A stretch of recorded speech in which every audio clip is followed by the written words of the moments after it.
Reaksi Gozali Everyday dapat surat cinta dari Ditjen Pajak buntut jadi miliarder karena selfie.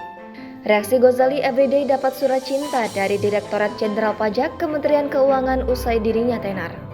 Diketahui, Gozali mendadak jadi perbincangan usai mendadak jadi miliarder karena foto selfie-nya.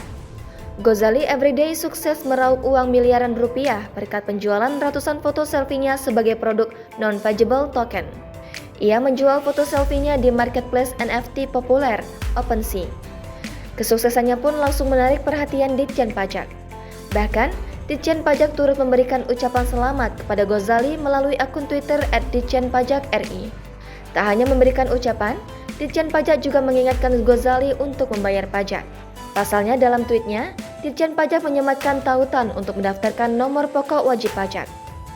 Lebih lanjut, Ditjen Pajak menyatakan akan membantu saat pendaftaran NPWP. Menanggapi hal tersebut, Gozali pun membalas melalui akun Twitternya @gozali_gozalu bahwa ini merupakan tagihan pajak pertamanya. Kemudian, ia mengatakan akan membayar pajak sebagai warga negara Indonesia yang baik. Sekedar informasi, dikutip dari kompas.com, NFT adalah sebuah token kriptografi yang mewakili suatu barang yang dianggap unik. Pasalnya, dengan memiliki aset NFT, pemilik seperti memiliki karya seni atau barang antik. Sementara itu, kumpulan foto selfie Gozali dijual di OpenSea. Saat ini ada sekitar 933 buah foto selfie Gozali yang dijual dan diberi nama Gozali Everyday. Jangan lupa subscribe, share, komen, dan like ya!